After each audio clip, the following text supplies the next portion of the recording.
The year was 1883. The month was October, and it was dying.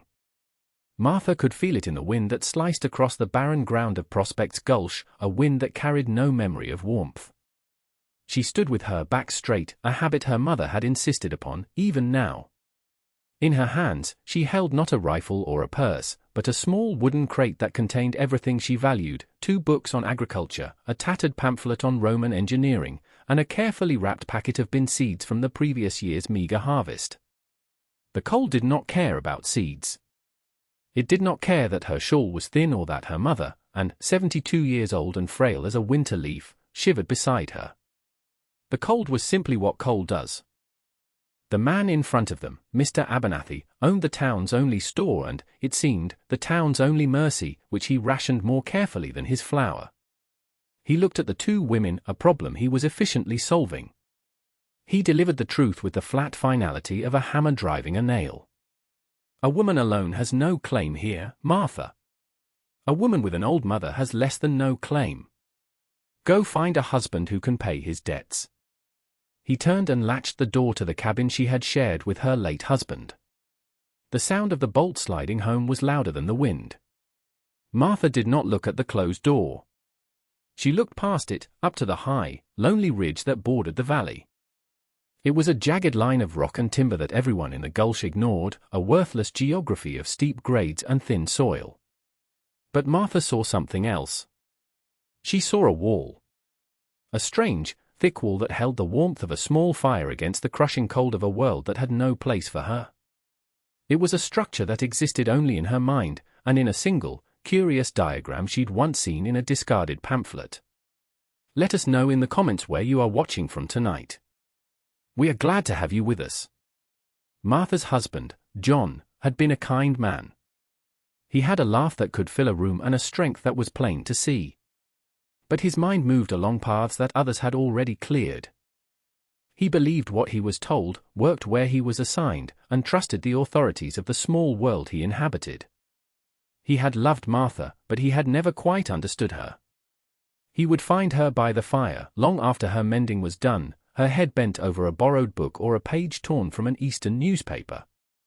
Another book, Marty, he would ask, his voice gentle but laced with a profound incomprehension. The potatoes won't plant themselves. He saw her reading as a harmless quirk, a quiet, indoor hobby for a woman who wasn't much for gossip. He never saw the hunger in it. He never understood that she wasn't reading stories. She was reading instructions. She read about the way ancient peoples moved water without pipes, the way a certain kind of clover could replenish tired soil, the way a notched joint in a log could bear more weight than a dozen nails. She read about the science of heat and cold, of how air itself, if trapped, could become a barrier as powerful as stone. To the other women in Prospect's Gulch, this was useless knowledge. A woman's world was circumscribed by the walls of her home, the needs of her family, the judgment of her neighbors. Knowledge of the world outside those walls was seen as a kind of vanity, an unseemly ambition. The preacher's wife, Mrs. Gable, had a voice that carried. One Sunday, after the service, she had said to another woman, just loud enough for Martha to overhear, "She fills her head with ink and paper." A woman's head is for minding her home and her husband, not for diagrams. The words were not meant to be cruel. They were a statement of fact, a simple expression of the world as it was. A world that had no category for a woman like Martha. It was a world built by men like Abernathy, men who understood ledgers and debts, and other men like the foreman at the silver mine, who understood tonnage and timetables. It was this foreman who had sent John into a shaft supported by a central beam that was visibly rotting. Martha had seen it weeks before, had noted the dark, spongy texture of the wood near the base. She had mentioned it to John. "The foreman knows his business, Marty," he had said, dismissing her concern as womanly worry. The beam had collapsed on a Tuesday. John had left behind a wife, a mother-in-law, and a debt at Abernathy's store that was now, suddenly, insurmountable.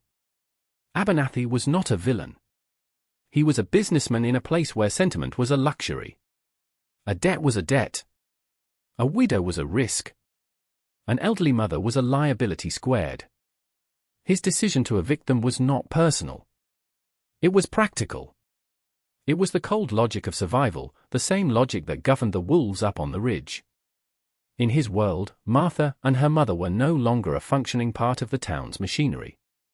They were broken pieces, to be swept aside. The eviction was not an act of malice.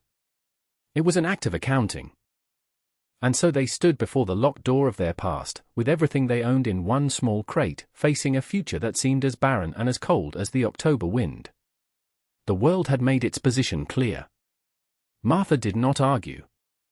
She did not plead. She simply turned her face toward the ridge and began to walk. The land no one wanted was a steep climb away. The ridge was a place of granite and wind-stunted pine, considered worthless for grazing or farming. It was precisely this worthlessness that made it safe. No one would bother them here. No one would come to collect a debt or pass a judgment. Their first shelter was a crude lean-to, a frame of fallen branches covered with their 2 spare blankets and a scrap of canvas, braced against a granite outcropping. It funneled the wind but did little to stop the cold. The nights were the worst. The cold was not a sensation, it was an invading presence. It found its way through the thin wool of their blankets, settling deep into their bones.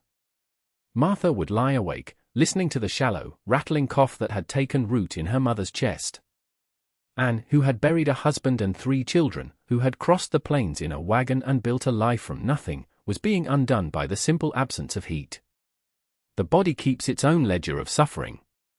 Martha's fingers, from gathering firewood, swelled and then split open in the dry, cold air. The simple act of buttoning her dress became a slow, painful negotiation. They had a little flour and some dried beans, but it was never enough. Hunger was a constant companion, a dull ache that sharpened into a dizzying weakness when she stood up too quickly. She learned to measure their existence in single, critical decisions. A trip to the creek for water cost 100 calories she did not have. A fallen branch, thick as her arm, was worth an hour of warmth. She rationed their food with a brutal precision, counting out beans, measuring flour by the spoonful. She ate things that were technically food, the inner bark of a pine tree, boiled into a bitter tea, tough, frozen rose hips that stained her fingers red. The days grew shorter. The sun was a pale wafer in a grey sky, offering light but no warmth. Shivering became their natural state. At first, it was a violent, body-racking tremor, the muscles fighting to generate heat. Martha knew from her reading that this was a good sign. It meant the body was still fighting. But as the weeks wore on, the shivering subsided into a constant, low-grade tremor, a sign that the body was losing its war, conserving the last of its energy for the simple mechanics of breathing. One night, the temperature dropped precipitously. The wind shrieked over the ridge, and fine, hard snow began to drive through the gaps in their shelter. Anne was quiet, her breathing shallow. Martha lay in the darkness, the colder physical weight on her chest. For the first time, she considered the alternative. She thought of walking back down to Prospect's Gulch. She imagined knocking on Abernathy's door, the shame a hot flush on her cold face. She thought about begging him for a place in his barn, for a corner out of the wind, for the warm, bland oatmeal she had once hated. The thought of surrender was a dark, seductive comfort. She could end this. She could trade her pride for her mother's warmth. This was where her story could end, a forgotten footnote in the town's cruel history. She turned on her side and looked at her mother's face, illuminated by a sliver of moonlight. The lines on that face were a map of a life lived without complaint, a life of service and quiet endurance. And then, a sentence surfaced from the depths of her memory. It was from the tattered pamphlet on Roman engineering, a dry, academic text about aqueducts and fortifications. What protects is not the thickness of the stone, but the integrity of the space between. The phrase was abstract, almost meaningless in her current state. But it sparked something. It connected to the image she held in her mind, the image of the strange, double-walled cabin. The problem of her mother's survival ceased to be an emotional crisis. It became an engineering problem. It was a question of materials and design. And an engineering problem was something her mind could work on.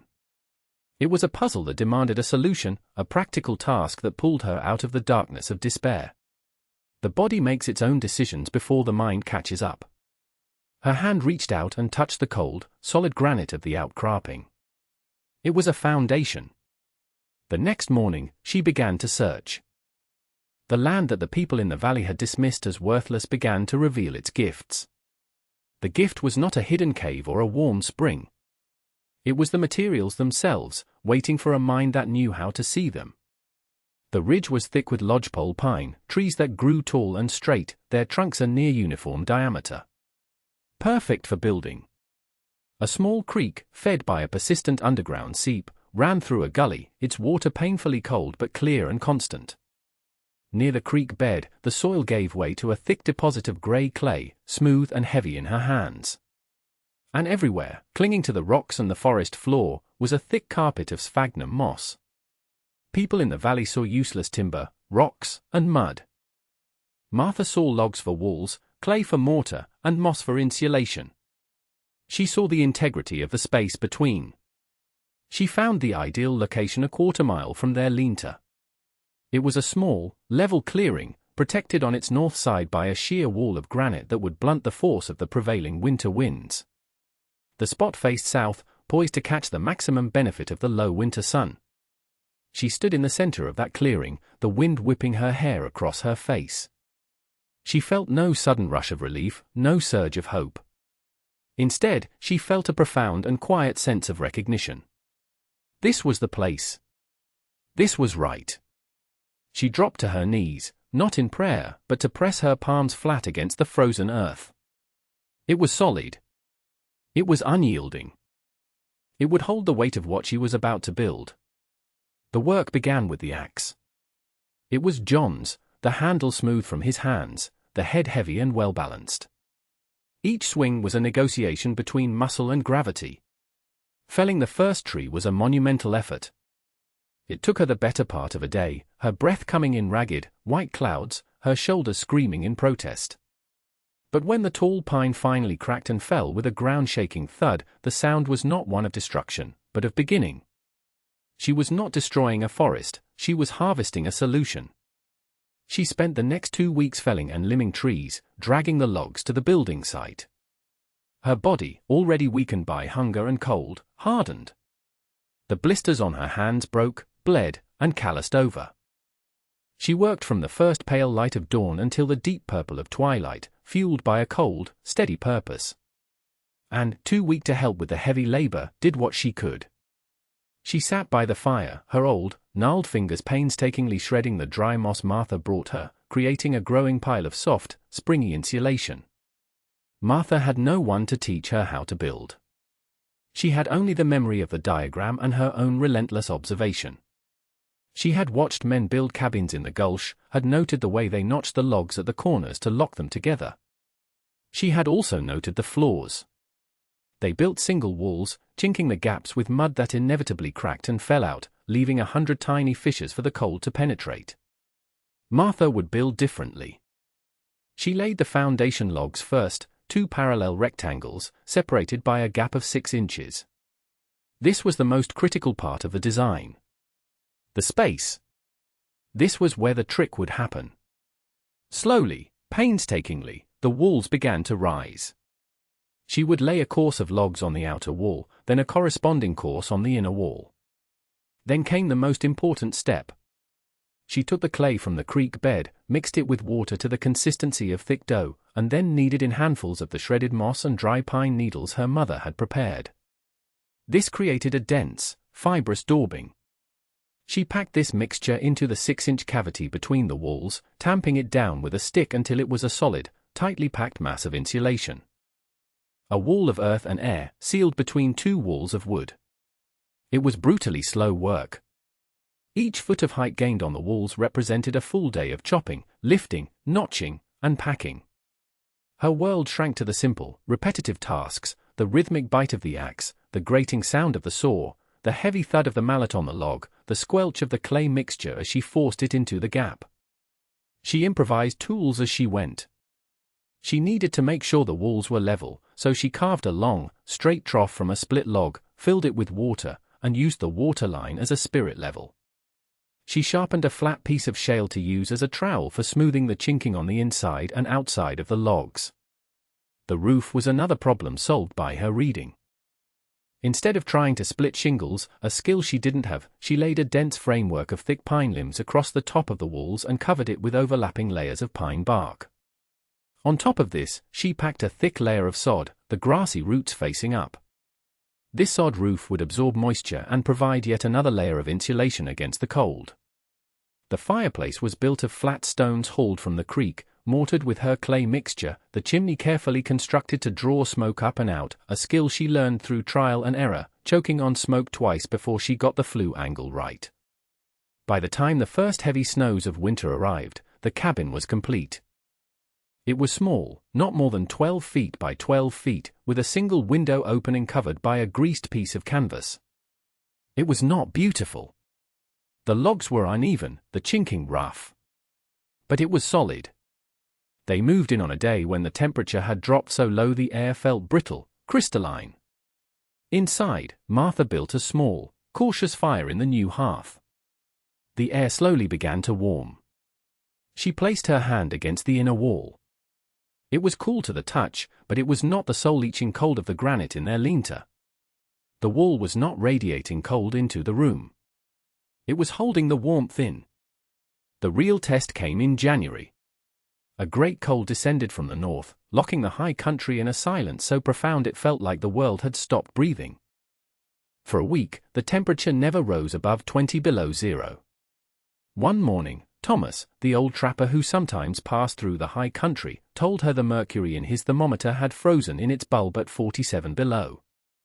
It was a lethal, inhuman cold. In Prospect's Gulch, people huddled in their drafty cabins, burning through their woodpiles at an alarming rate, the cold seeping through the single-log walls. But inside Martha's small cabin, a different reality existed. The small fire in the hearth provided a steady, gentle warmth. The thick, insulated walls did their work, holding that precious heat inside. The air was cool, but it was not dangerous. Martha woke that morning and saw her mother, and sleeping soundly under a single wool blanket. Her breath was not a plume of white vapor. For the first time in months, Anne was truly warm. This was the proof. Not a harvest of corn or a wheel of cheese, but the quiet, steady breath of her mother in a warm room, a life preserved against a cold that was killing others down in the valley. It was a victory measured not in degrees Fahrenheit, but in heartbeats. It was during that same cold snap that the ally arrived. Thomas, the trapper, had seen the smoke from her chimney and had come to investigate, expecting to find 2 frozen bodies. He was a man the town considered half wild, more comfortable in the company of trees than people. He pushed open the heavy plank door and stood there, his beard frosted with ice, his eyes taking in the scene. He saw the small fire, the 2 women, alive and calm. He walked over to the wall and laid his bare hand against it. He pressed his ear to the wood. He nodded slowly, a deep understanding dawning in his eyes. He didn't need an explanation. He saw the design. He recognized the intelligence behind it. He did not offer pity or praise. He offered knowledge. "Your snares are set too low for the deep snow," he said, his voice a low rumble. "The rabbits will run right over them." He stayed for an hour, showing her how to build a better deadfall trap, where to find the inner bark of the willow for a tea that would soothe her mother's cough, how to bank her fire with ash so that it would smolder all night, conserving wood. He recognized in her a competence the world had refused to see. He saw a survivor, not a victim. Word of their survival, carried down by Thomas on one of his rare trips to the store, was met with disbelief and suspicion in Prospect's Gulch. Abernathy scoffed at the news. "She's burning the furniture, I expect," he told a customer. "They'll be down here begging before the real snows come." Mrs. Gable whispered that it was unnatural, that no proper woman could survive a winter on the ridge alone. It defied the known order of things. Their survival was an inconvenient fact that did not fit the narrative the town had written for them. The community had judged them weak and wanting. For them to persist, even to thrive, in the face of that judgment was a quiet indictment of the judgment itself. And so, they chose to believe it was a fluke, a temporary stay of an inevitable, tragic end. They could not imagine that Martha had not merely endured the winter, she had solved it. The winter that followed was the one that would enter the territory's folklore. They called it the White Death. It began with a blizzard that lasted for 11 days, burying Prospect's Gulch under a mountain of snow. The wind sculpted drifts 30 feet high, erasing roads, burying sheds, and sealing people inside their homes. The town was completely cut off. The cold that followed the snow was even worse. It was a deep, persistent, grinding cold that found every crack in every wall. The single-walled cabins of the Gulch, which had been adequate in milder winters, became death traps. The cold bled through the chinking, coating the inside walls with a thick layer of frost. Families burned through their woodpiles at a terrifying rate. Sickness followed, a hacking cough that quickly turned to pneumonia. Children and the elderly were the first to sicken. The town, which had felt so solid, so certain of its own rules, was breaking apart. Mr. Abernathy, the town's pillar of certainty, was as cold and frightened as everyone else. His store was running low on supplies, and his own well-built house felt like a sieve in the face of the relentless cold. He was a man whose authority was built on the control of resources, and his resources were failing him. There was only one place to go, one last, desperate hope. He and 2 other men from the town council, their faces wrapped in wool against the brutal wind, began the grueling trek up the ridge. It took them half a day to cover the mile, wading through waist-deep snow, their lungs burning with every breath. They arrived at Martha's cabin exhausted and half-frozen, looking like ghosts against the snow. Abernathy raised a gloved hand and knocked on the solid plank door. When Martha opened it, the warm, still air from inside washed over them, a shocking contrast to the savage cold.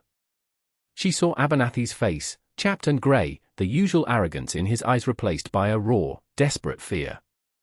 He started to stammer, to explain about the town, the sickness, the children. Martha did not wait for him to finish his plea. She did not need an apology. She saw a practical problem that needed a practical solution. "How many are sick?" she asked, her voice calm and even. "Do you have a sled to carry supplies?" Her response was not one of forgiveness or of triumph. It was the question of an engineer assessing a crisis.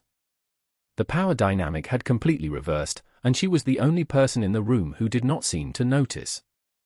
She did not have much, but she gave what she could.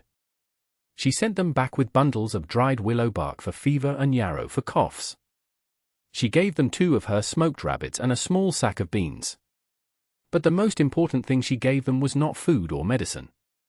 It was knowledge. She walked them around her small cabin, explaining the principle of the insulated wall. She showed them the gap, the clay and moss packing, the sod roof. She explained how the trapped air served as a barrier, how the earth itself held the heat. She was not gloating. She was teaching. She was giving them the tool they needed to save themselves. Weeks later, after the great thaw had finally come, Abernathy made the trip up the ridge alone.